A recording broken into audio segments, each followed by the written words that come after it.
बिस्मिल्लाहिर्रहमानिर्रहीम, अस्सलाम वालेकुम। Welcome to literature online. आज का टॉपिक है the value of scepticism. Bertrand Russell का ऐसे है, 1928 में इसने ये ऐसे पब्लिश हुआ था इसका, और इसका आज सेकंड पार्ट हम करेंगे। नेशनलिज्म से स्टार्ट हो रहा है ये। आप रसल बात करते हैं इसमें नेशनलिज्म की। वो कहता है, अब मैं आपको एक एग्जांपल देता हूँ स्केप्टिसिज्म को समझने के लिए नेशनलिज्म की। वो कह रहा है अगर हम कोई वॉर का टाइम चल रहा है, जिस तरह फर्स्ट वर्ल्ड वॉर या सेकंड वर्ल्ड वॉर, आप कोई भी टाइम ले लें, ठीक है, कोल्ड वॉर्स ले लें। वो कह रहा है अगर वॉर के दौरान उसी पीरियड में अगर कोई साइंटिफिक अप्रोच रखने वाला बंदा, कोई साइंटिफिक अप्रोच रखने वाला ऑथर कोई लिखता है स्टोरी अबाउट द वॉर, कोई हिस्टोरियन अगर कोई लिखता है, ठीक है, हिस्ट्री लिखता है about the war during the period of war, वो कह रहा है अब जो साइंटिफिक अप्रोच, उसने साइंटिफिक अप्रोच साथ में लिखा है। साइंटिफिक अप्रोच रखने वाला अगर हिस्टोरियन होगा तो वो लिखेगा ट्रूथ, ठीक है। और कह रहा है अगर वो ट्रूथ लिखेगा तो वो जेल में ही उसका एंड होगा, वो बेचारा बचेगा नहीं, या कैद हो जाएगा या फिर फांसी चढ़ जाएगा, ठीक है, लेकिन वो बचेगा नहीं, क्योंकि ट्रूथ वॉर के दिनों में कोई भी बर्दाश्त नहीं करता, ठीक है। कोई भी मुल्क अपने बारे में सच बर्दाश्त नहीं करता। उसने एक्सेप्शन दी चाइना की, फिर से चाइना की तारीफ़ कर रहा है वो कह रहा है सिर्फ ये वाहिद कंट्री है China where people tolerate the truth about themselves, ठीक है। चाइना में लोग ट्रूथ को टॉलरेट करते हैं अपने बारे में। वो कह रहा है कि जो चीज़ ऑर्डिनरी टाइम में जो ट्रूथ एक इल मैनर्ड समझा जा सकता है, उसे बुरा समझा जा सकता है, वॉर के दिनों में वही ट्रूथ जो है उसे क्रिमिनल समझा जाता है, उसे एक क्राइम समझा जाता है और उसके लिए पनिश किया जाता है, ठीक है। वो कहता है लेकिन अगर हम इन्हीं चीज़ों को, इन्हीं जो हमारे जो ये नज़रियात हैं, पर्सपेक्टिव्स हैं, इन्हीं परसेप्शंस को अगर हम देखते हैं, हम थोड़ा इंटेलेक्ट यूज़ करते हैं, हम उसमें रैशनल होते हैं, तो हम लोगों को उन चीज़ों के बारे में हम समझना शुरू होंगे कि ये चीज़ें इतनी भी बुरी नहीं हैं। हम इसको थोड़ा सा बैलेंस भी कर सकते हैं, अपने आइडियोलॉजी को थोड़ा सा ठीक कर सकते हैं, ठीक है। वो कहता है अगर हम लोगों से बात करें तो कि जी आपके ये वॉर के लिए जो आपके जो नज़रियात हैं, इसमें रीजनिंग और रैशनल होना बुरा क्यों समझा जाता है, जैसे ट्रूथ लिखना बुरा क्यों समझा जाता है। हर जो मुल्क है वो वॉर के बाद अपने आप को अजीम बना के पेश करता है अपनी किताबों में, ठीक है। हम इसके बारे में रैशनल क्यों नहीं हो सकते, हम ट्रू पिक्चर क्यों नहीं हम प्रेजेंट कर सकते। कि ये तो पहले वाला ही हाल हो गया ना, कि पहले वक्तों में जो हमारे रिलीजियस बिलीफ्स थे उनके बारे में रीजनिंग का इस्तेमाल बुरा समझा जाता था, ठीक है, गुनाह समझा जाता था। तो अब हम इतना मतलब आगे प्रोग्रेस करके भी अगर हम ये स्केप्टिसिज्म को बुरा क्यों समझते हैं, तो वो कहते हैं लोगों का वाहिद उसके बारे में यही आंसर होता है। वो कहते हैं कि ये जो मिथ्स है ना, ये हमें जंग जीतने में मदद करती हैं। अगर एक रैशनल नेशन रहेगी ना तो वो कत्ल करने की बजाय कत्ल हो जाएगी। जैसे अगर रैशनल नेशन होगी तो वो कभी भी विक्टोरियस नहीं होगी, वो डिफीट ही खाएगी, ठीक है। लेकिन अगर आप इन मिथ्स पे यकीन करोगे और आप एक चीज़ को, एक पिक्चर को जो है एक मॉडिफाइड पिक्चर पेश करोगे, तो फिर आप क्या करोगे, आपको जीत वो कहते हैं हासिल होती है, ठीक है। वो कहता है अब इसके बारे में एक और नज़रिया भी है।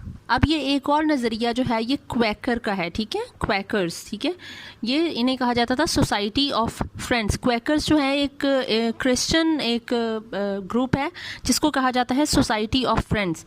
उनका नज़रिया है, सिर्फ वो अब इस पे बिलीव करते हैं। वो कहता है कि ये शर्म की बात है कि कोई अपनी जान बचाए और दूसरे मुल्क वालों पर थोक के हिसाब से इल्ज़ाम लगाए, ठीक है।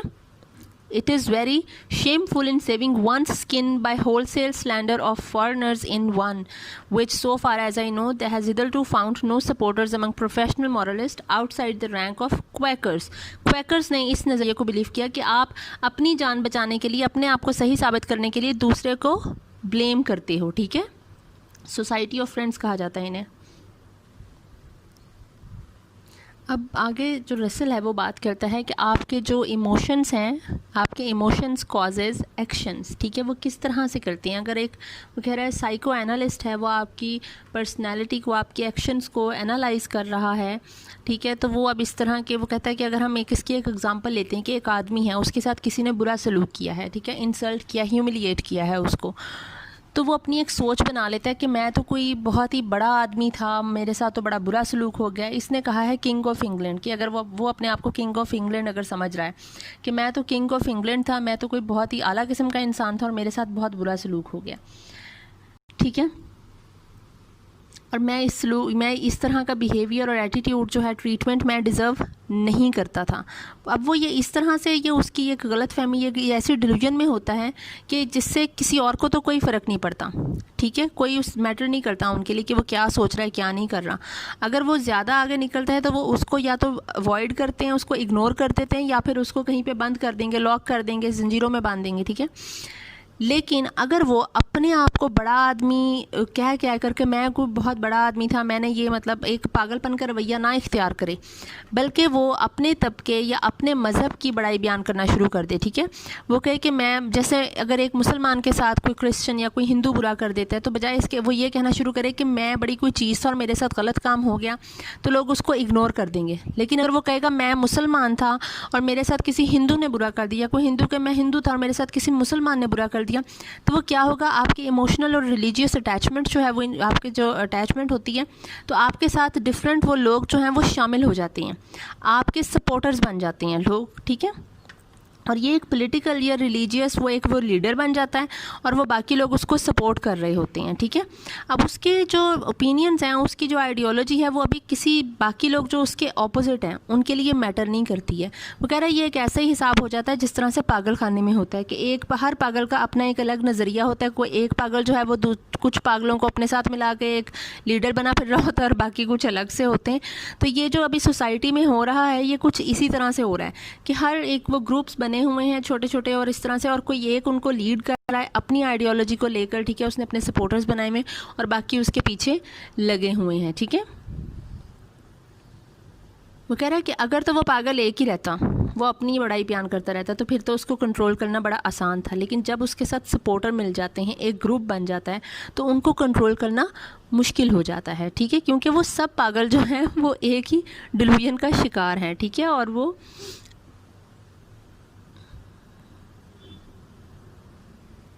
अब वो जो आदमी है वो किसी भी चीज़ पे नहीं मानेगा। जिसके साथ कुछ सपोर्टर मिल जाए, उसका जो सेल्फ इस्टीम है वो एक अलग ही लेवल पे होती है। वो एक्साइटेड होता है कि मैं इस वक्त जो हूँ वो अनकंट्रोलेबल हो चुका हूँ, ठीक है, मुझे कोई पकड़ नहीं सकता। वो catch me if you can, वो वाला फ्रेज़ है कि वो अपने आप को कुछ इस किस्म का समझने लग जाता है। तो वो कह रहा है कि ऐसी अगर कोई हो जाए चीज़, ऐसा पागलपन हो जाए, तो फिर उस आदमी को इस चीज़ पर कोई भी चीज़ मजबूर नहीं कर सकती कि वह कल की बात तस्लीम करे, जब तक कि जंग ना हो जाए। जंग से नीचे कोई भी चीज़ उस आदमी को अडॉप्टेशन पे या सबमिशन पे मजबूर नहीं कर सकेगी, ठीक है।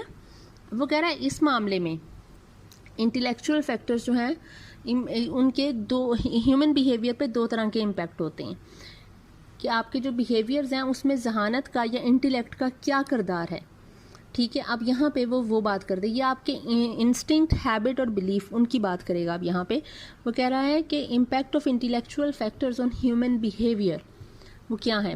इसमें वो दो क्वेश्चन उठाता है। पहला क्वेश्चन वो उठाता है, how far are beliefs operative as causes of action, ठीक है। पहला है कि हमारे बिलीफ किस हद तक एक्शंस को क्रिएट करते हैं, और दूसरा है सवाल उसका, how fair are beliefs derived from logical evidence.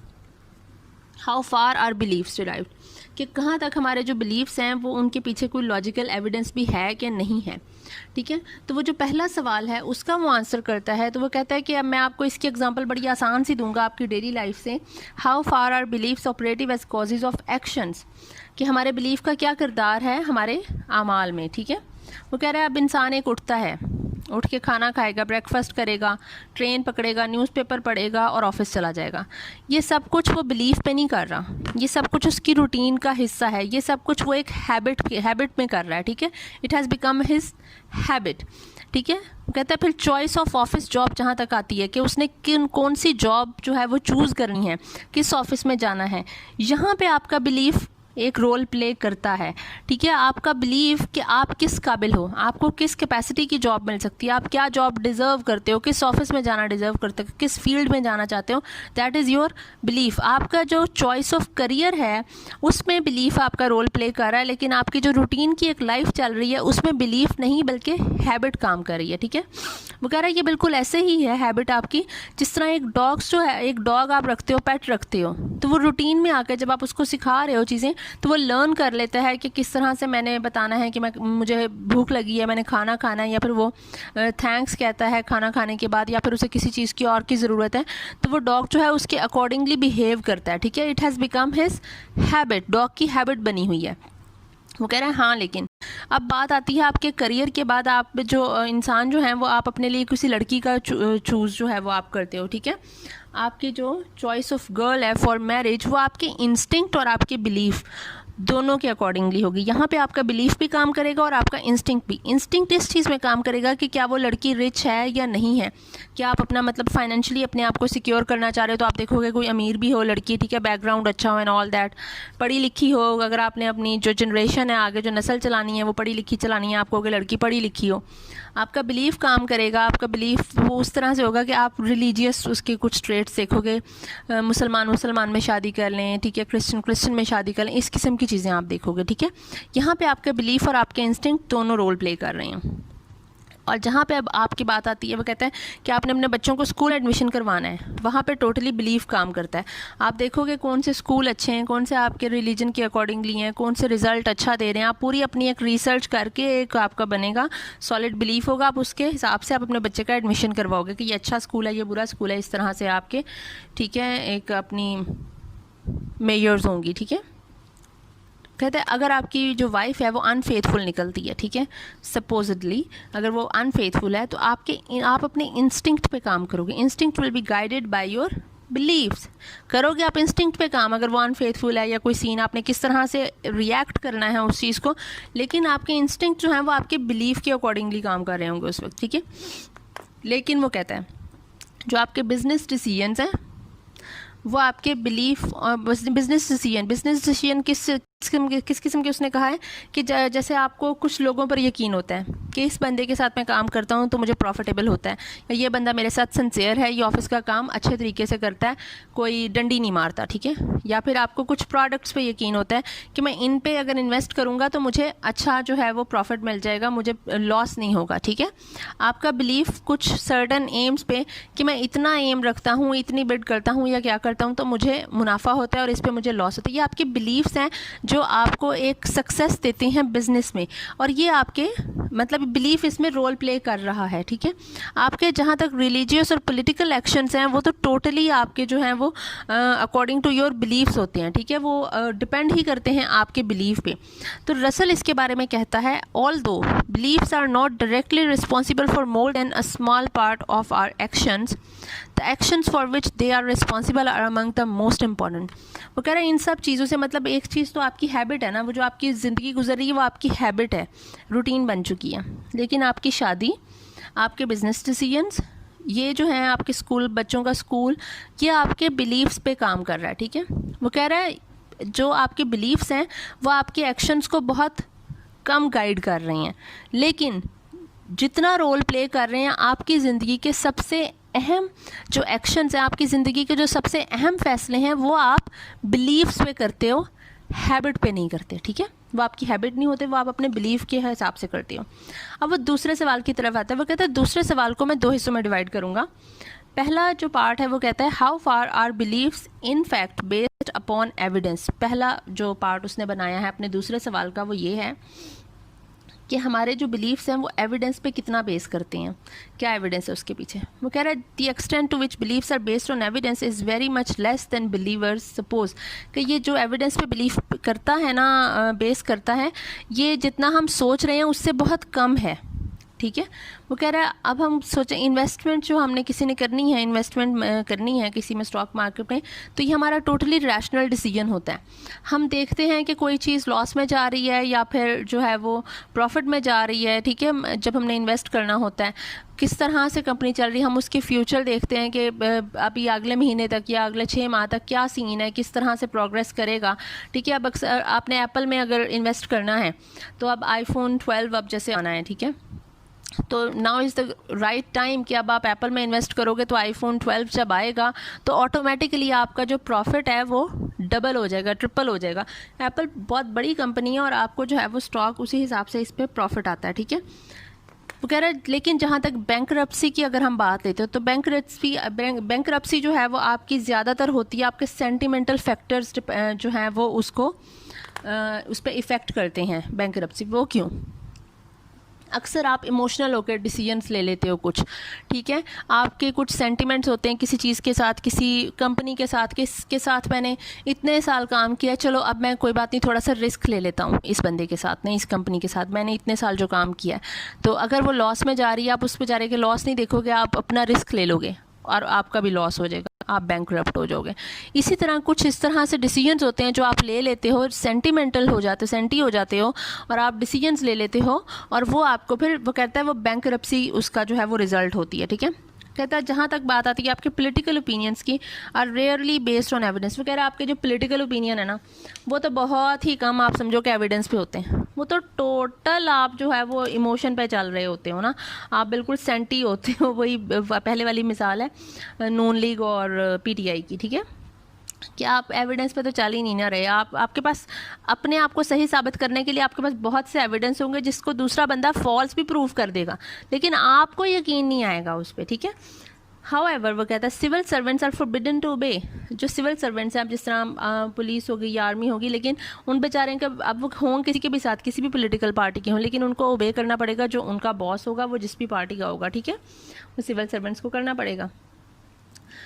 उसके बाद वो फ्रॉडियंस जो फ्रॉइड ने दिया था तो उनकी बात करता है कि वो रैशनलाइजिंग को उसने ज़्यादा तरजीह दी थी, लेकिन जो इंग्लिश स्पीकिंग कंट्रीज़ हैं उन्होंने इरैशनलाइजिंग कर दी, ठीक है, इरैशनल कर दिया और उसी चीज़ को ज़्यादा उन्होंने डोमिनेट किया और इम्पोर्टेंस दी। अब वो बात करते हैं श्रूड मैन की। वो कह रहा है a shrewd man will sum up subconsciously the pros and cons of a question from a selfish point of view। Shrewd आदमी कहते हैं जो एक समझदार आदमी, जिसको वो कहते हैं कि एक कॉन्शियस और सेंसिबल आदमी है, ठीक है। वो कहते हैं अगर हम उसकी बात करते हैं तो वो जो अपना नज़रिया है, वो जो अपना एक पर्सपेक्टिव है, उसको एक सेल्फिश ओपिनियन मतलब एक सेल्फिश तरीके से अपने आप को प्रेजेंट करेगा। वो जो सारे प्रोज एंड कॉन्स हैं उसको अपने हक में ले जाकर और दूसरे के खिलाफ इस्तेमाल करेगा, ठीक है। जिस तरह अगर आप पीटीआई के सपोर्ट, आप इसको पॉलिटिकल ही देखो, उसने भी पॉलिटिकली ही इस बात को समझाया है कि अगर आप एक पार्टी से ताल्लुक़ रखते हो, ठीक है, तो आप क्या करोगे, आप अपना जो लीडर है उसकी सारी बातों को उसी के हिसाब से और उसको पॉजिटिव रख के उसको सिक्योर करके फिर ही आप अपना पर्सपेक्टिव दोगे और आप पीटीआई को गंदा करोगे। उसमें पीटीआई वाले भी यही करेंगे, तुम्हारे लीडर ने ये किया, इतना कर्जा चढ़ा दिया, ये कर दिया, वो कर दिया, ठीक है, ये सारा कुछ होगा। अब वो कहता है कि आप ये अनकॉन्शियसली आप कर रहे हो, ठीक है, आपकी ये एक रूटीन में आ चुकी है, ठीक, और आप जो है वो उसके बारे में रीजनिंग कर ही नहीं रहे हो। जो आपका लीडर कह रहा है आप वही कुछ करे जा रहे हो और आप उसी लीडर के जो बड़े बड़े मुहावरे और जुमले उनको यूज़ करके आप ये जाहिर करते हो कि आप बहुत बड़ा सेक्रीफाइस दे रहे हो आवाम के लिए, या जो लीडर मतलब अब दे रहा है, ठीक है, और आप भी उस लीडर के सपोर्टर हो तो आप भी वही कर रहे हो फॉलोअर, ठीक है, कि आप अपने आप को सेक्रीफाइस कर रहे हो, आप अपने आप को निगलेक्ट कर रहे हो अपनी आवाम के लिए, ठीक है, किस तरह आप दूसरों का भला करो। ये एक आम आदमी के बारे में देखा जाए तो एक आम आदमी भी यही करता है, वो अपने आप को सिक्योर करता है कि मैंने तो कुछ गलत नहीं किया, ठीक है, जो भी गलत हुआ है वो दूसरे की वजह से हो रहा है, अपनी गलती कोई भी नहीं मानता, चाहे वो लीडर है चाहे वो एक आम आदमी है, ठीक है। तो वो कह रहा है अगर कोई एक इंसान ऐसा कर रहा है, अगर वो अपने लीडर को फॉलो करने के लिए उस लीडर के मुहावरों को यूज़ कर रहा है, उसने ऐसा कहा और ऐसे ये वो तो उसका मतलब है कि उस आदमी में सच को परखने की सलाहियत बिल्कुल भी नहीं है, रसल ने कहा that this man is incapable of judging evidence, ठीक है, उसमें सलाहियत नहीं है सच को परखने की, क्योंकि अवाम की भलाई उस आदमी के जो डायलॉग्स हैं उस पर नहीं डिपेंड करती। अवाम का अच्छा तब होगा, पब्लिक गुड तब होगी जब वो आदमी, वो लीडर जो है वो एक्शन भी करेगा उस हिसाब से, ठीक है, उसके एक्शन भी वही होंगे जो उसने बोले हैं, जो उसके डायलॉग्स थे, ठीक है। इसलिए वो कहते हैं एक आदमी जितना रैशनल नज़र आता है और जितना सेंसिबल नज़र आता है अक्सर उस तरह होता नहीं है, क्योंकि उसका जो इरैशनल पार्ट होता है वो कॉन्शियस होता है और उसका जो रैशनल पार्ट होता है वो अनकॉन्शियस होता है। ये आपको बात, अब देखें, ये आपको क्वेश्चन भी आ सकता है कि ये इसने क्या किया है कि irrational part of him is conscious and the rational part is unconscious. इसका क्या मतलब है? इरैशनल पार्ट है जो एक गैर मंतकी और गैर अकली उसका जो एक है, ठीक है, कि वो अकल से काम नहीं ले रहा, वो सिर्फ वो जो सुनी सुनाई बातें हैं, सुनी सुनाई बातों पे यकीन कर, अंधा यकीन, ठीक है, ब्लाइंड ट्रस्ट किया हुआ है उसने, और वो उसी को फॉलो किए जा रहा है और उसी के अकॉर्डिंगली अपनी लाइफ को जिए जा रहा है और उसी को सिक्योर किया जा रहा है, ठीक है। रैशनल पार्ट, ये मतलब उसका इरैशनल पार्ट कॉन्शियस है क्योंकि वो उस पर अमल कर रहा है, कॉन्शियसली अमल कर रहा है, ठीक है, खुद जान के अपने उसके जो एक्शंस हैं वो उसके अकॉर्डिंगली हैं। उसका रैशनल पार्ट अनकॉन्शियस क्यों है? वो उसकी जो अकल है वो उसको कहीं ना कहीं तो पीछे कहीं से उसके बेचारे को कोई तो अकल का कुछ आता ही होगा ना कि भाई ये गलत है, ये इस तरह की चीज़ नहीं है, लेकिन वो अपेरेंटली उसको मानने को तैयार नहीं होगा। तो वो जो उसका रैशनल पार्ट होगा वो उसके अनकॉन्शियस में उसको बेशक जूते मार रहा हो लेकिन वो उसको मानेगा नहीं, एक्सेप्ट नहीं करेगा, ठीक है। वो कह रहा है इसी यही जो ट्रेट है इन are characters that has made the English and Americans so successful, ठीक है। फिर रसल अपने दूसरे क्वेश्चन के सेकंड पार्ट की तरफ आता है। वो कहता है how far could or should man's actions be normal, ठीक है। इनमें ये कि मतलब आपके एक्शंस किस हद तक नॉर्मल या रैशनल होने चाहिए, किस हद तक रीज़न बेस्ड होने चाहिए, उसके लिए वो एग्जांपल देता है। पहले लेबनीज़ की एग्जांपल देता है कि लेबनीज़ ने एक दफ़ा बात की। वो कहता है कि मैंने 50 साल की उम्र में एक लड़की को प्रपोज़ किया शादी के लिए और उस लड़की ने सोचने के लिए वक्त मांग लिया कि मुझे कुछ टाइम दो, मैं फिर तुम्हें जवाब दे दूँगी। कहता है जब उसने सोचने के लिए वक्त मांगा तो मुझे भी सोचने के लिए वक्त मिल गया और मैंने अपना प्रपोज़ल वापस ले लिया कि मैंने उससे शादी नहीं करनी, ठीक है।